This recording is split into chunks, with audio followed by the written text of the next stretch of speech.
empresa minera Huanuni y estuve como médico de emergencias y después estuve como médico de sala a cargo de medicina interna, ¿no? De varones y mujeres.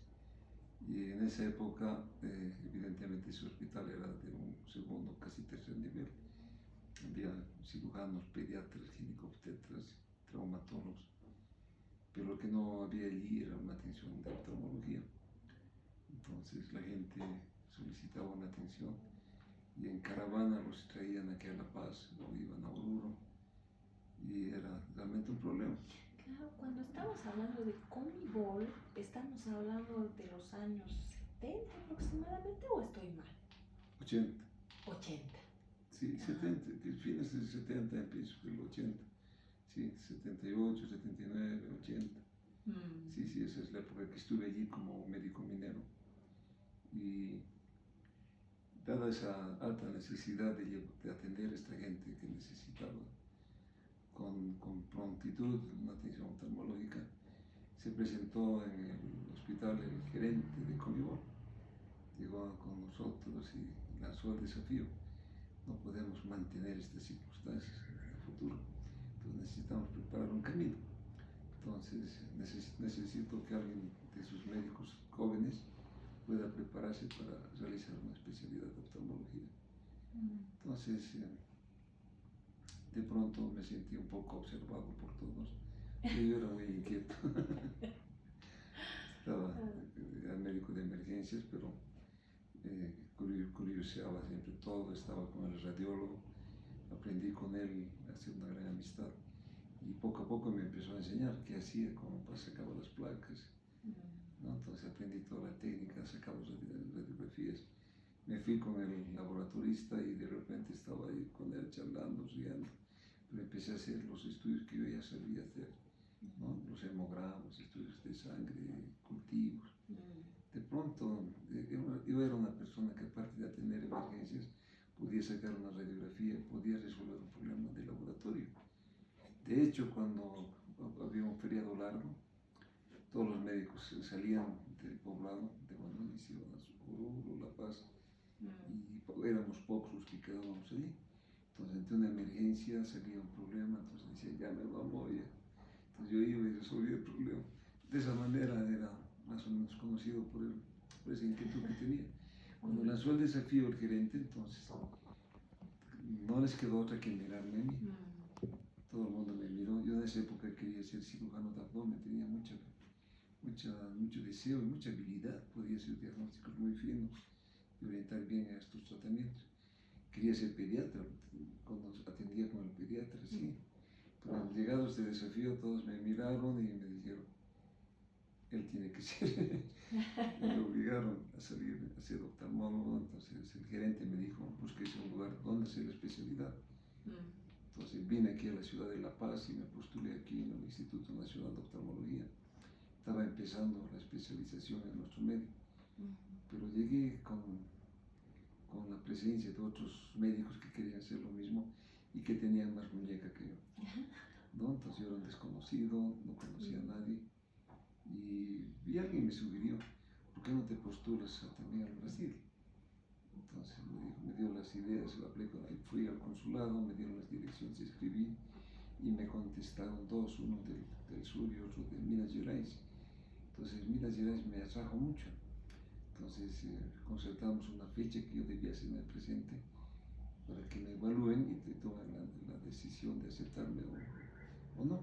Entonces me presenté aquí en el INO, fui a dar la evaluación que correspondía y me di cuenta que ya estaba todo charlado, ¿no? Nepotismo. Me preguntaron qué me llamaba, si sabía inglés y alguna otra cosita. Me di cuenta que no me estaban evaluando. Y después pasó esa entrevista, todo, me fui a Brasil. Llegué al Brasil y allí sí me examinaron. Llegué hasta Minas Gerais, Belo Horizonte. Llegué como un campesinito recién salido del altiplano, con mi billeterita en mi bolsillo, agarrando, cuidando mi billetera. ¿Cuántos años tenía usted? Debió tener probablemente unos 28 años. No era tan joven, no era tan viejo, pero tampoco era tan joven. Pero sí llegué allí un poco cuidándome. Interesante el puente también, doctor, porque la mina Huanuni hasta Minas Gerais, lá no Brasil, você fala português? Eu falo português melhor que você. Seguro, seguro, porque eu não he estudado allá, somente da ouvir a gente, eu falo, mas compreendo muito. Está falando muito bem. Eu só falo portunhol. Portunhol, creio que eu também. Doctor, entonces, Minas Gerais, allá hizo su especialización. Luego usted pues llegó incluso a tener un cargo importante en el Instituto Nacional de Estadística. Volvió ya muy calificado. Sí, yo no sabía que había sido aceptado en uno de los mejores centros que tiene Brasil.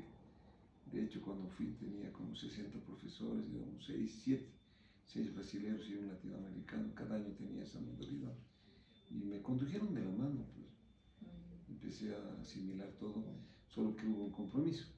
Antes de empezar este proceso del entrenamiento y de la enseñanza, me hicieron firmar un compromiso en mi cuaderno de apuntes.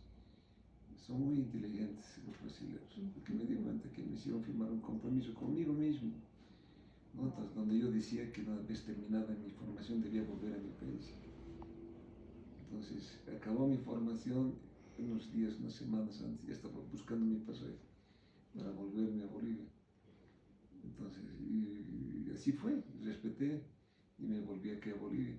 Solo que aquí en Bolivia llegué a una época muy difícil, era la época de la UDP, el Brasil suazo, la moneda se devaluaba y uno ganaba apenas para comer, y uno ganaba mucha plata para comprar unos pancitos.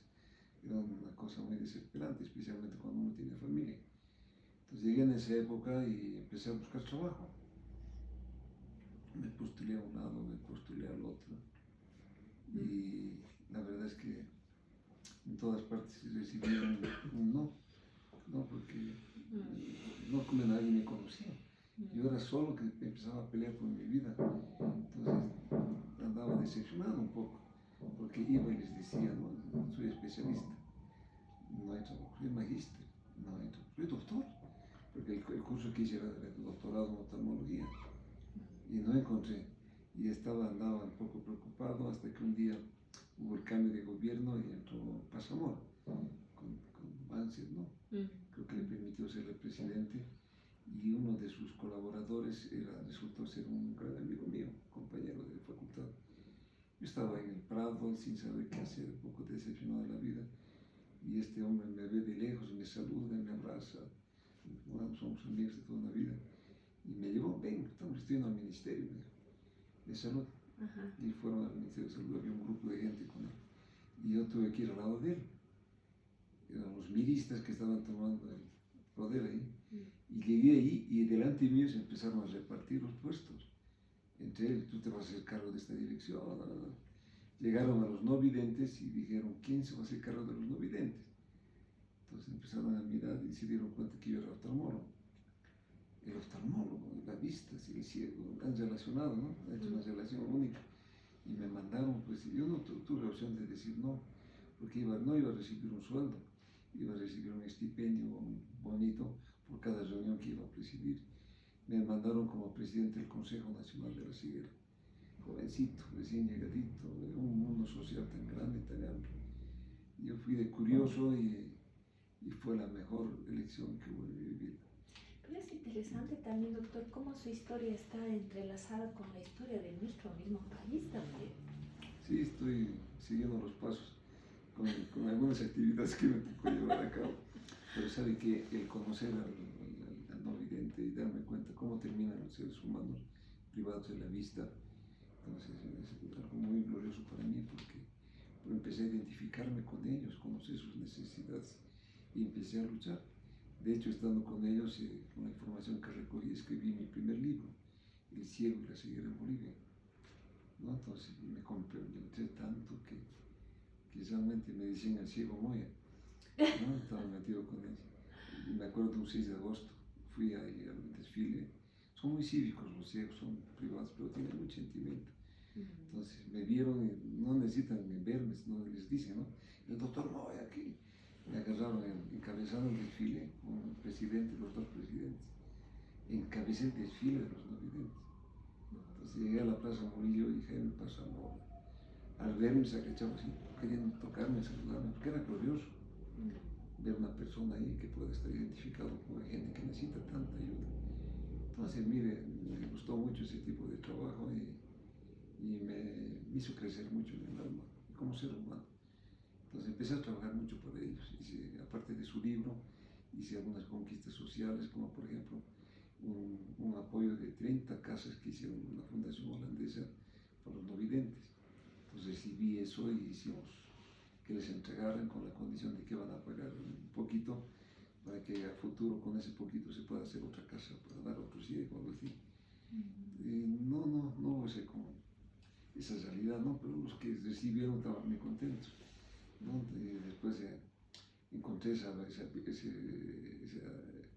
tenía una máquina braille para editar textos, libros que habían comprado los Club de Leones, una máquina que en su época costó $100,000, en esa época era mucha plata, y estaba botado ahí, entonces ya no había caso de hacerlo funcionar, pero empecé a entender y comprender que hay mucha gente de buen corazón que hace su parte, ayuda a la gente que necesita, y vi que ellos habían participado en la rehabilitación funcional de muchos de ellos, haciendo los fabricantes de escobas, se hacían jugar con algo sonoro que el pie se movía y la pelota también sonora, es una cosa muy interesante, ¿no? Entonces ganamos esas conquistas, rescaté un terreno que tenían cerca al alto y había un grupo de amigos a sembrar árboles con los no videntes, rescatamos su terreno, les colocamos árboles y estaban muy contentos. Pero hubo el cambio de gobierno y vino nomás otro, pues a mi claro. puesto, y eso es político, pero hubo una reacción de todo ese entorno mío, porque ese Consejo Nacional de la Ceguera tiene sus representantes en la caja del Ministerio de Trabajo, de la Universidad, del Ministerio de Salud, de Educación, y sus representantes estaban ahí. Y viendo el trabajo que estaba desplegando, no querían que yo me vaya. Entonces alzaron sus voces, los ciegos bloquearon el Ministerio de Salud. Creo que no les dieron mucha importancia, ¿no? Porque era otro grupo. Pero los ciegos protagonizaron un acto de homenaje en el Paraninfo Universitario. ¿Cuándo fue eso? No me acuerdo ahorita. Yo creo que estamos hablando más o menos de la década de los 90, 80, fines de... 81, 82, 83. Es la época que debo estar ahí. Entonces yo empecé a comprender a los no videntes que hay que entenderles y respetarles. Si ellos te invitan y te piden, cumplir. Entonces me invitaron a ir al Paraninfo. Yo no sabía para qué. Y llegué al Paraninfo y de pronto me di cuenta que era un acto muy importante, porque estaba el ministro de Salud, de Educación, de Trabajo, estaba el rector, y la autoridad. No, pues yo era un médico más que dejó de trabajar para ellos. Pero de repente me vieron sus ojos, sus oídos, y se avisaron ahí arriba que aquí está el doctor Moya. Entonces se paró el que estaba dirigiendo la reunión y dijo eso, ¿no? Aquí está el doctor Moya, pase por favor, estamos esperando aquí. Me hicieron sentar al medio de ellos, de los ministros, y en ese acto me declararon amigo del ciego boliviano, ¿no? Tengo un pergamino que no sé dónde lo tengo botado. Porque además el doctor Moya pues tiene muchos reconocimientos y es natural, digamos, como usted cuenta, cómo se refiere a esos hechos, ¿no? La visión, doctor, la visión de las personas es un tema solamente de salud. ¿Qué cosas, qué otros elementos intervienen? Tal vez el acceso a... Bueno, ya que estamos entrando a este submundo de la visión, quiero indicarle que una vez que dejé esta parte de mi vida, el inicio, pude conseguir un trabajo, ¿no? Empecé a trabajar en Cosmil y trabajé en la Fuerza Aérea, y de pronto empecé a hacer contactos, y por el trabajo que realicé con los no videntes, vinieron unos gringos y decían: ¿quién trabaja con los ciegos? ¿Quién sabe algo de ciegos? Y como saqué el libro, todo el mundo decía Moya. Iba allí y preguntaba Moya. Entonces los gringos no tuvieron otra opción que buscar, y querían llevar tres personas que vayan a capacitarse a Utah para que vuelvan y trabajen con los no videntes. ¿A dónde? A Utah, Salt Lake City, los mormones. Ya. Entonces Me seleccionaron, tuve que viajar, era invierno, el invierno allí es bien rudo y además debe ser porque el pasaje era barato, todo me pagaron. Entonces estuve ahí en Utah, me capacitaron y también empecé a tener contactos con médicos, oftalmólogos y empezaron a conocer el trabajo que habíamos realizado acá y les encantó. Decidieron una organización de ellos que se llama TCBET International Foundation, apoyarnos a Bolivia. Entonces acabó mi tiempo con ellos y al retornar me entregaron 100 lentes intraoculares para cirugías de catarata, una bolsita así era de 100 lentes intraoculares. En esa época cada lente intraocular costaba unos $600, era mucha plata, pero creo que estos gringos me tomaron el examen, querían saber cómo iba a reaccionar. ¿No? Entonces llegué aquí y los amigos se enteraron que estaba relacionado, me llevaron, me coquetearon los leones con su proyecto SafeFirst, me llevaron a su reunión de planificación y estuve en una reunión con los leones de Oruro. Llegaron los leones de Oruro y querían ser los primeros en realizar las primeras cirugías gratuitas de catarata en Bolivia. Y lo único que les faltaba eran los lentes intraoculares. Miren qué casualidades tiene la vida. No tenía trabajo, empecé a trabajar con los ciegos. No hay oftalmólogo que dirija centros de ciegos, porque el oftalmólogo está preparado para curar, operar, rescatarlos. Pero he sido, mira, increíblemente un director de ciegos. Y ahora, desde esto con los leones, estuve en la reunión y los orureños emocionados. Hemos logrado esto y esto y esto. Solamente faltan los lentes. No me aguanté más. Me paré y les dije. Soy el fulano de tal y tengo el encargo de una institución americana que me ha entregado esto. Tengo los lentes intraoculares y estoy dispuesto a entregárselos a ustedes, así. No sabían cómo aplaudir. No. Desde esa época me convertí en su líder, porque me volvieron león. Entonces empecé a sumar sombreros de DCB, que de los leones, trabajaba en la Fuerza Aérea y conquisté el favor de ellos. Y sus aviones nos llevaron por lugares extremos para hacer este tipo de trabajo, cirugías. En la sociedad boliviana me convertí en su líder en la lucha contra la ceguera en esa época y después fui el presidente de la Sociedad Boliviana de Oftalmología. Fui su presidente, entonces con estos sombreros fue fácil para mí. Esa época era la época de Gonzalo Sánchez Lozada y me acuerdo mucho de su esposa, doña Jimena, que también le gustó mucho la idea porque le hicieron amigo Melvin John. Los leones tienen esa distinción. Entonces ella se entusiasmó y nos llamó y reunía a todos, al ministro de salud, a todos los comandantes y les decía, va a dirigir esta reunión. Entonces todos empezaron a trabajar bajo mis orientaciones. Entonces de esa manera pude sacar médicos de la sociedad y empecé a trabajar en el INO, convertí al INO, que también trabaja en este campo. Entonces ya tenía la mano de obra, enfermeras, la sociedad, el pasaje, tenía el favor político de la señora Jimena. Entonces empezamos a viajar de norte a sur, de este a oeste por todo Bolivia. Entonces se han ido sumando las actividades en forma gratuita.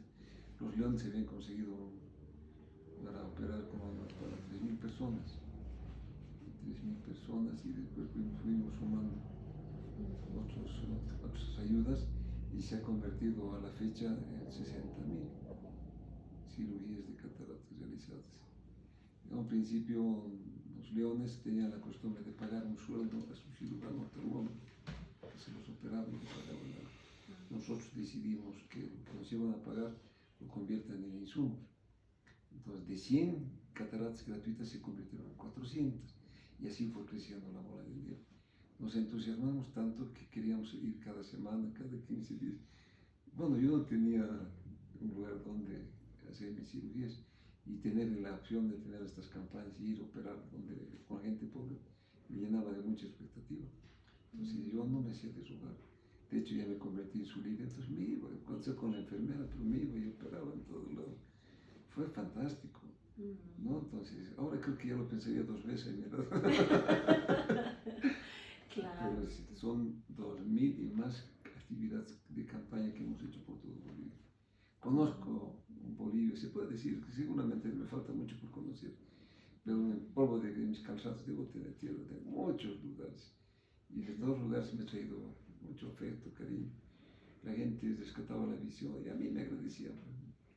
Claro, Me besaban y cuando yo hablaba con los que patrocinaban les decía, traigo los abrazos y las gracias de toda esta gente. Qué lindo, Y claro. tenía la precaución de que cada persona que se beneficiaba hacía una carta. Le sugería que haga una carta, indicando que estaba recibiendo una atención gratuita y sus lentes y todo estaban recibiendo donación. Así que no había dónde escaparse. Entonces, todas esas actividades me despertaron en mí el deseo de seguir trabajando y en la gente que me patrocinaba su confianza. Claro. Ellos confiaban que yo hacía un trabajo honesto. Iba, trabajaba, no me gustaba que los insumos se pierdan. Operábamos y seguíamos adelante. Y de repente nació la idea de que cómo están haciendo con los trasplantes de córnea. Entonces ahí nació la idea de traer córneas de un banco de ellos, de los gringos. Y me empezaron a donar bancos, injertos de tejido corneal para hacer trasplantes. Hemos hecho seguramente más de 3.000 injertos de córnea, hasta que vino la pandemia. Después de la pandemia, esta última ya no fue posible porque todo paciente que muere con una afección viral ya no es candidato a donar un tejido. Entonces se fueron restringiendo su recolección de tejidos y nos hemos ido postergando poco a poco. Por eso es que aquí empecé con la idea de tener un banco de ojos en nuestro medio. Ya no esperar que nos regalen, sino nosotros conseguir en nuestro medio injertos de córnea para ayudar a nuestra gente. ¿No? ¿Usted sabe cuántas personas mueren al día aquí en Bolivia? No, no sé, doctor. De 40 a 50. No tengo idea. La Paz, ¿cuántas personas de este mundo, su mundo centraliza más o menos la mitad? Entonces aquí en La Paz debe morir de 20 a 30. De hecho, aquí en ese hospital de clínicas, en el sentido del servicio de emergencia, de 1 a 3 todos los días se mueren personas.